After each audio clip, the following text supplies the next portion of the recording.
I feel like a schizo. I'm on a phone call, and I feel like I have to ignore these audio hallucinations. I love it. But I love these audio hallucinations. They're made by the voice of a very, very handsome guy that I'm in love with. But I was, yeah. The last time you guys, well, no, not the last time. If you've been following the story, yes, it's, yeah, why I'm back doesn't really make sense. Well, it's not really a back together. We're starting a whole new relationship. If you've watched some weird, bizarre video, not weird, bizarre, if you've watched me venting, unrelenting, in a manner that shows that he should just diminish to the ends of the earth and never be found again, to put it politely. And you're now here, and I'm sitting here talking about being in a relationship with the same guy. We are starting over. We are trying to, because when you change, when you get out of a relationship, you change. So we're trying to get to know the new other person. And yeah, I do love him.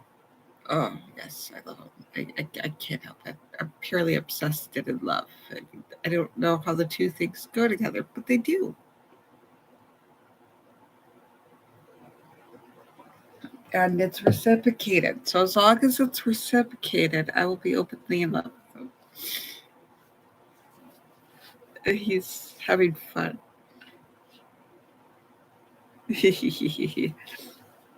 So his phone calls should not interrupt this. So you should have a nice fluid motion, a nice fluid video that if I hadn't even mentioned it, you wouldn't even know it. He's the voice inside my head. He's the invisible guy that I just talked about. He hates the camera, otherwise you guys would see him. He really hates the camera. That didn't sound right. That didn't sound right at all. From what I heard and what you said, two vastly different things. Oh, I have hair. I still have hair. I'm going bald, but that's okay. Uh, yeah. All right. So I woke up this morning with, all the thoughts that are in your head when you wake up, and you wake up and the first thing you think about your kids. Any parent will back me up on this. But this morning, in between sleep and being awake, I had a sermon. I had a sermon. Like, okay, so when I say God talks to me, and the goddess talks to me, I'm not saying it's like this hallucination that's in my ear of an invisible person that, I'm telling you, and it may not be the same way because I don't know every single person, but God talks to us all. Goddess talks to us all because we have a consciousness. I mean, if you say you don't, you're probably a psychopath who has no conscience and probably still talks to you and you just don't know how to listen. But honestly, this whole, I woke up and now I have to put it to words this morning, and a proper priestess would sit there and articulate and go over the words and polish them so that they would, so its natural essence would be revealed and would be understood, and so it can have its best phrase, its best front, uh, its best whatever, best presentation, so that the words could be understood, so the words can, because you have to take an intuitive feeling, thought, and just occurrence. and you have to present it. You can't capture it in words only. That's just wrong. So it's quite that I have to share it with you. That like it was quite urgent. Um, like I said, you wake up thinking about your kids. And it's just like the world my kids are growing into, the world I'm leaving behind for my kids, and it's just inclusion and the fact that we're so segregated right now, and we're so separated, and the losses that we've suffered from being not inclusive, from being divided. I mean, classified, and it's in everything. Do well, not maybe not everything. It's possibly in everything we do. But if we take a moment to consider, it might not be everything. If we can find and understand those moments where it's not in everything, I should be sleeping. Um, Stuff to work today. So today's gonna be rough because I really don't have a point to take a nap. Not if I want the things done that I want done, and I want them done.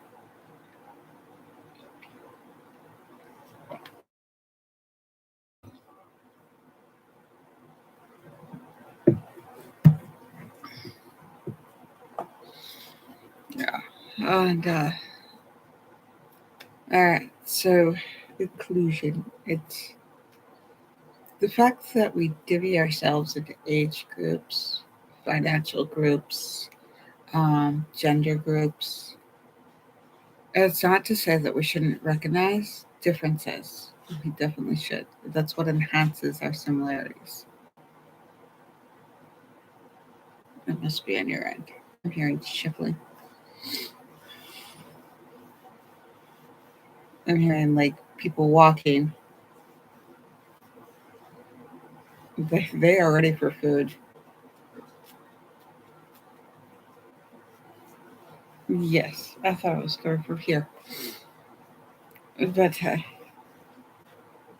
thought it was pitter patter over the ones that are too short to be seen coming through. Anyways, but so yeah, we we deputy each other, but then what we do with our differences that makes the difference for us. And when we build a world based on differences as inclusions of these differences, wow, we really are screwing ourselves over.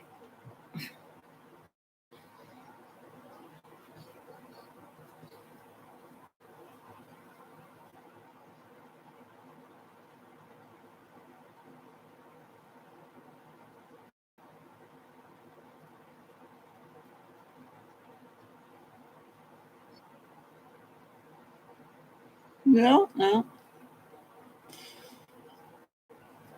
Were they where I said they were, or were they moved? I don't mean to know. Uh, I don't want to know. Not my kitchen.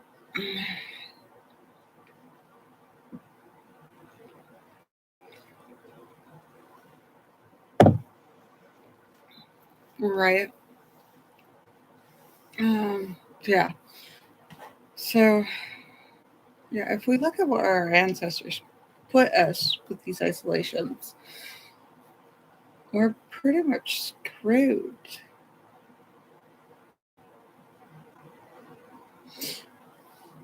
What we can do is knowing now that we shouldn't isolate each other based on our differences, and that we should include each other, include our differences. Because the more you see our differences, the more you can find the similarities. The more the similarities will pop up and highlight and be significant to each other. And the more so when you're trying to be just like everybody else, go ahead and embrace your differences because then you'll see how you're just like everybody else. Hello, thanks for joining us today. I don't know if it's in real time or if it delays the pop up. But yeah, this morning I'm talking about, if you're just joining us, I'm talking about inclusions and our differences and what we should do with our differences and how I believe, in divinity that we should definitely embrace those differences and follow those differences into inclusion. Yeah, I got up okay. It's just trying to set everything up. It took a while. I It's funny because I started setting everything up early, like on the computer, getting onto the video, getting everything going. And by the time, 7 o'clock rolled around, I was a little bit later than I wanted to be. So 7 o'clock Sunday morning. So I woke up about, way earlier. So it's gonna be a rough day since I work today. Um. So yeah, we have our differences between gender, religion, faith, even differences in age, differences in uh, incomes, differences in the fact that we treat it like a hierarchy is, yeah, why humans follow hierarchy. I don't know what follow as a human doing hierarchy. I don't know why yet. It doesn't make sense to me. But these things that we have are differences, and if we keep isolating each other on differences, well, our planet looks like it's going to destroy itself from the inside out. We're in the middle of an Armageddon as it is. I mean, we've got the weather changes, we've got the war, we've got the diseases. I mean, if you guys think COVID is something, wait until the rest of the diseases come. It's like the way we blow COVID out of the water and out of proportion. And that's not the only thing. I mean, like our icebergs are melting, our polar caps are melting. There's stuff there that's been in the ice since before civilization. And it's carried like around the world. I'm still here. It's definitely carried all over the world. You think maybe we should get together with each other and learn from our differences and put it together and see what happens. And it's pretty lofty of me to say. But the fact that I woke up with it like in my skull, it was very prominent sermon this morning. Like it was like a future me giving a proper sermon on inclusion. Like urgently, like you need to tell the world how to be inclusive. Like I can't tell the world how to be inclusive. I'm not inclusive. I have some people I am that way, so you know, like yeah, like there's certain people, that I want to include, and but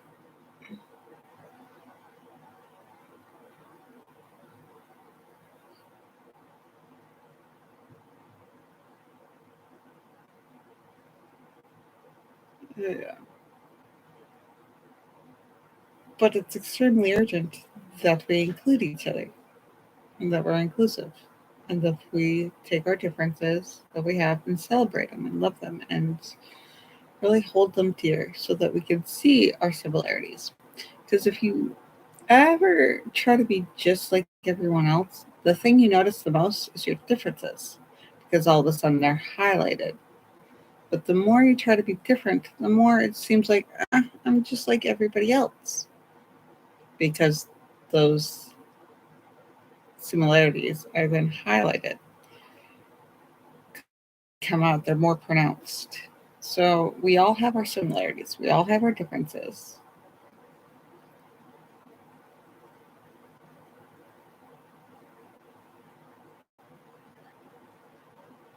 I know.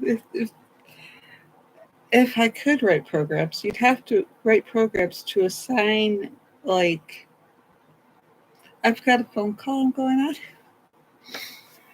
and because he wanted to join us, and oh, I can hang up then.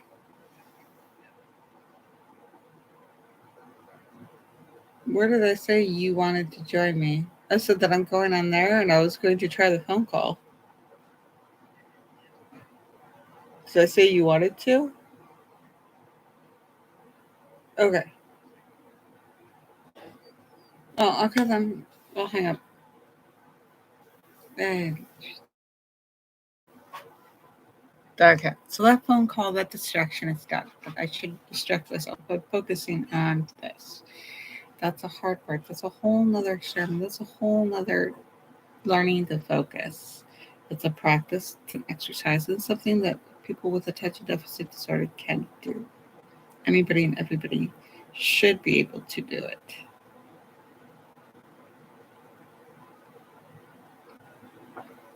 I wanted to understand attention deficit disorder more rather than in a different light and a different perspective.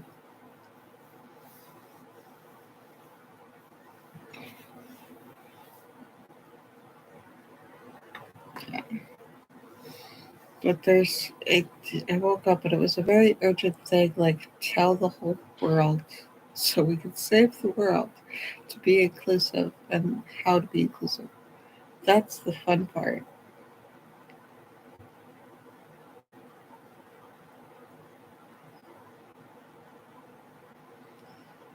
I've, yeah, I have people that I would not have in my life. So for me,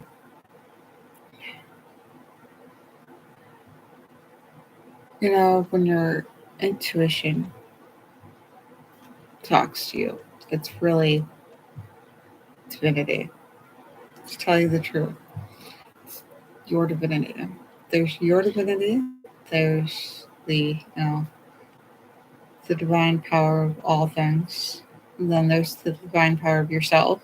And then there's the divine connection of all things. And it's just what it is. It's our understanding of it, our perspective of it, our filter of it can reflect in many different facets, in many different cultures, in many different ways.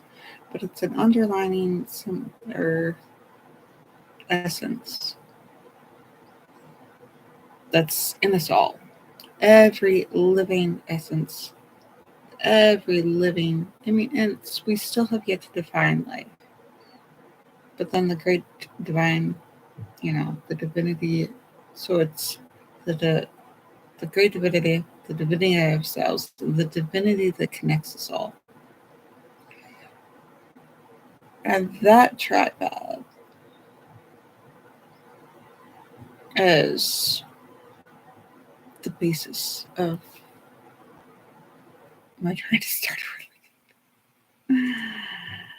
Ah, it's there. It's been screaming at me that it's been needing to be done. I'm talking about my intuition screaming at me. I don't have voices in my head. I'm sorry. If you're looking for somebody who has a voice talking to them,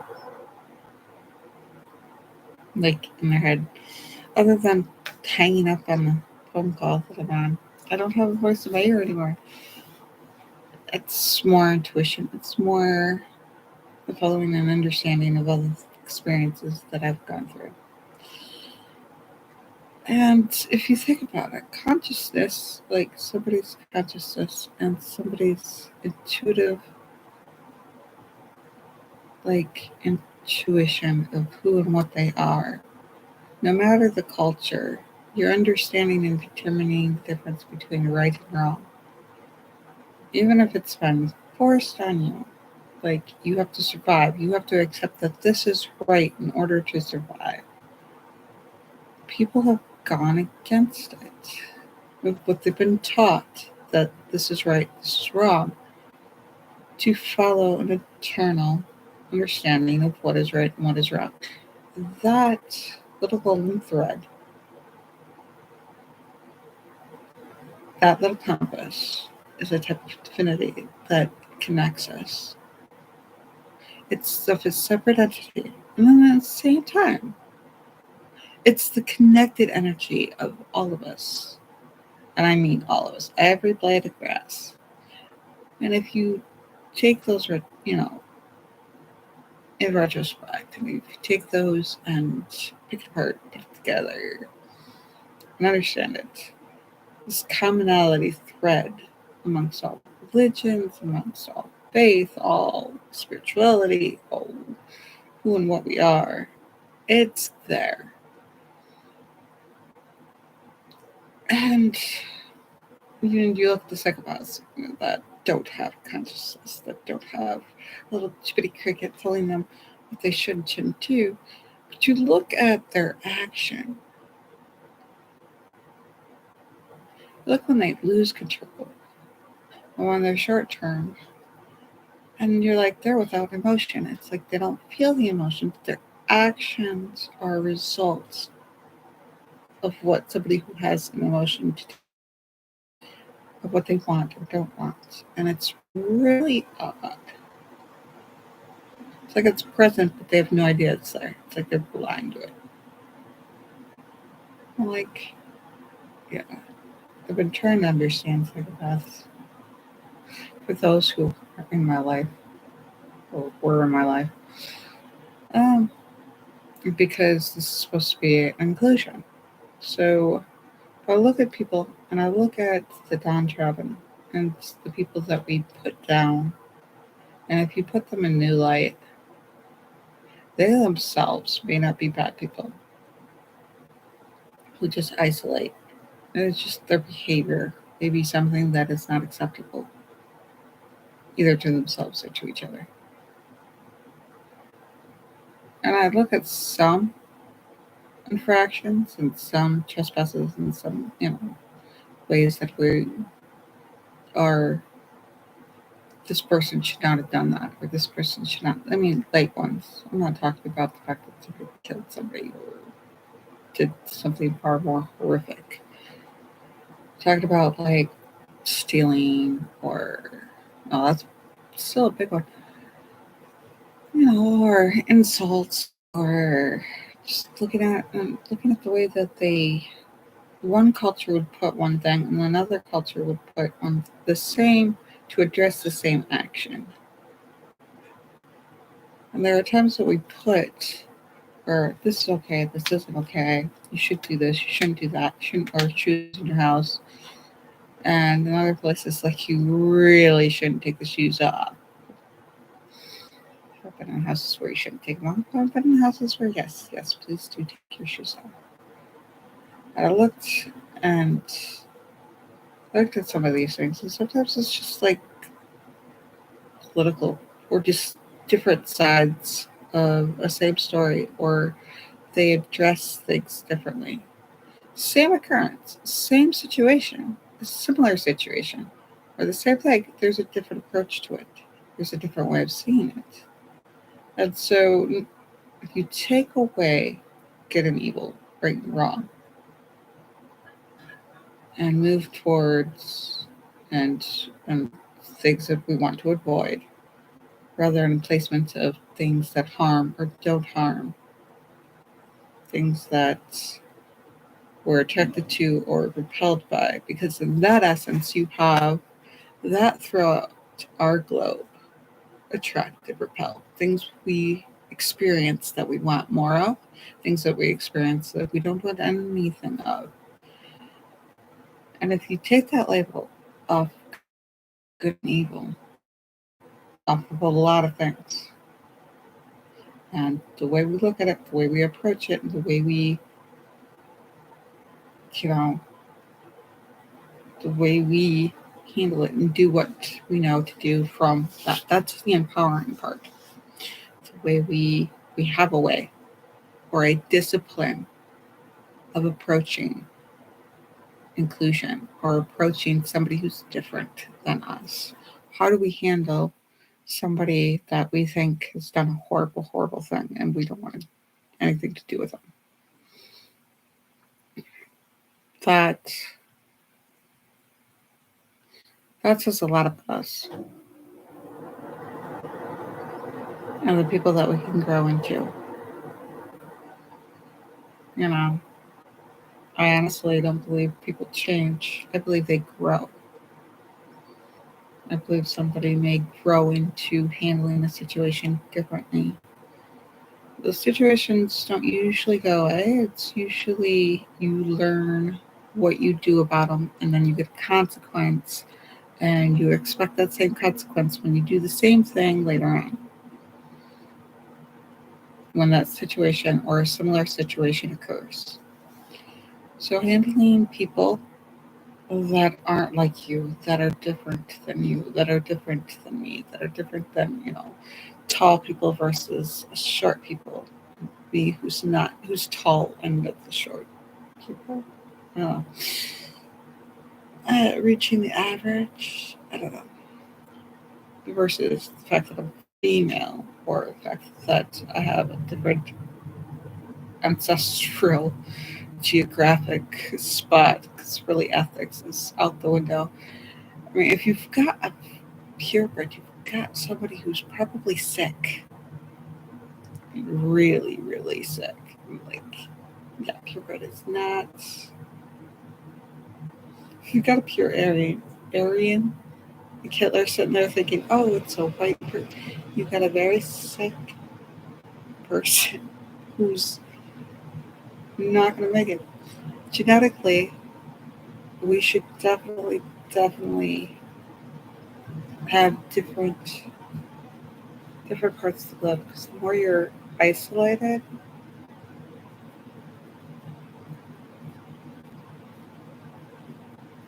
cut off from everybody, the more our history has shown that we tend to die off. Now, isolation should definitely occur when there's a disease. I'm not kidding. You should isolate yourself. But you shouldn't isolate your interactions when there's a world full of internets. We should definitely connect with other people. I should connect with other people all over the world. Yeah. Sometimes a lot of things, if you think about those who are born like purebred or ancestral, they're just going to have sickly children who may not make it to adulthood or who may not make it out of infancy. Yeah, genetically you need. It's like the code is designed to inherit other code, to interact with other code. We're simply designed to. Otherwise, we just start a copy of a copy of a copy. Just kind of just like, yeah, run out of. It's not built that way. It's not built to make a copy of a copy of a copy. No.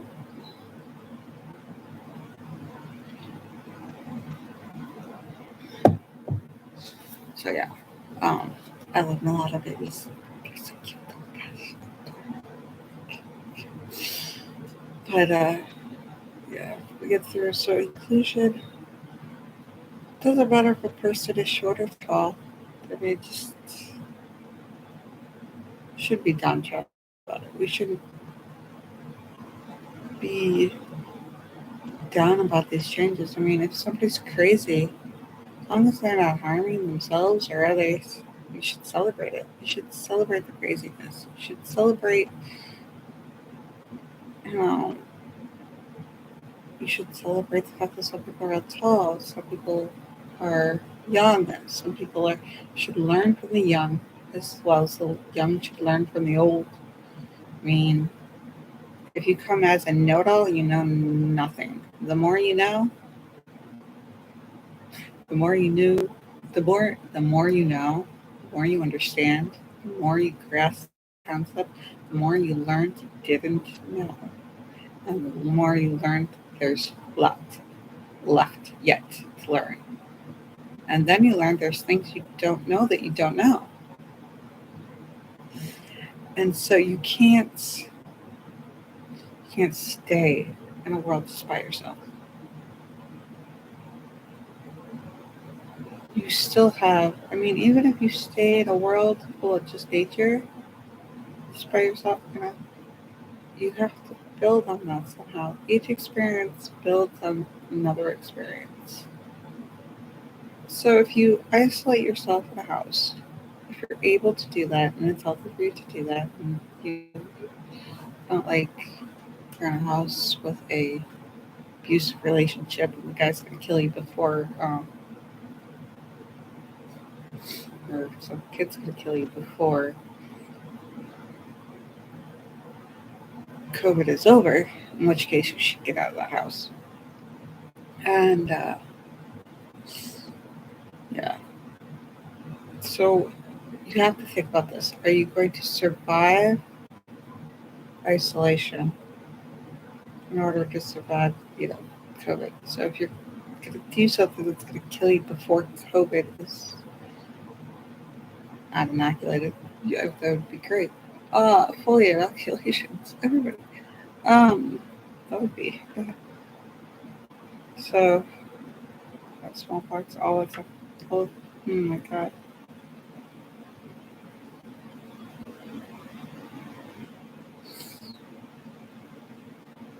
Yeah. So if we sit there and think about a lot of stuff,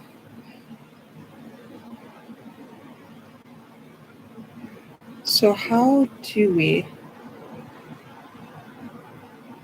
isolate and COVID without isolating ourselves to the point that we cut ourselves off from society to the point where we die off? Yeah. So, in order to not isolate ourselves later, we need to isolate ourselves during COVID until people are vaccinated, until people are safe to be around. And learning good hygiene, just because you're by yourself doesn't mean you're going to stay by yourself. So learning good hygiene when you have to like go to the store, go to places out where there's other people.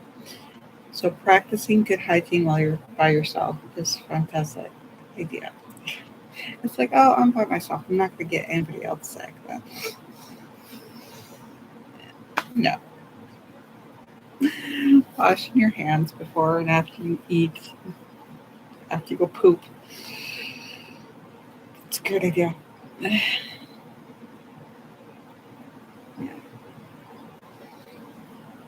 So learning to accept the differences of other people. But the thing is, do I have to accept the harm that's been done to me or to the people I love? No. It's, doesn't matter. So that's my big thing for the day. Yeah, I'll leave you with this. In conclusion, we should isolate ourselves so that we don't have to isolate ourselves later.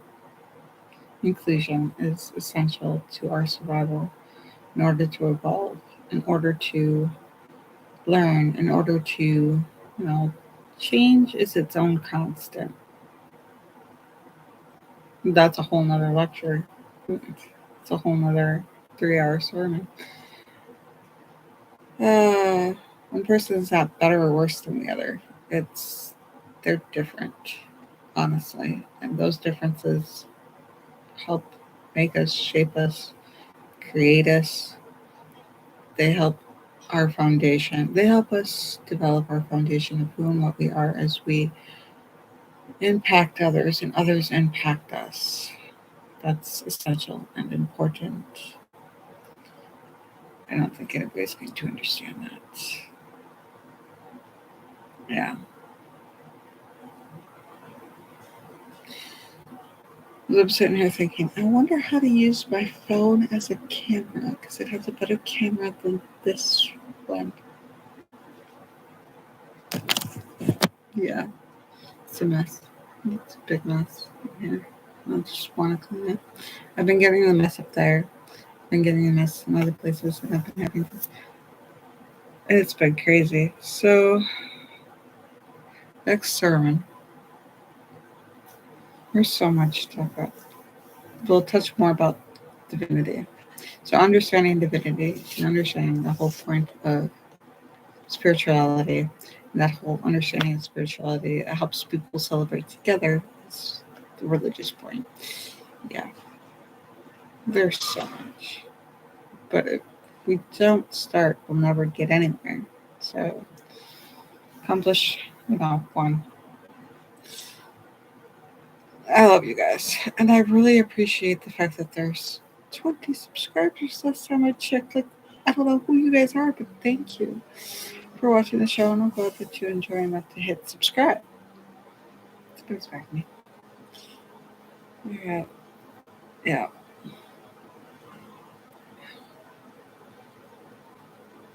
yeah. There's just the amount to do. I know that I need to organize it, make it more manageable, break it down into its components that are more simple. So I have to practice that. We're talking about bustle. We'll talk about divinity next Sunday.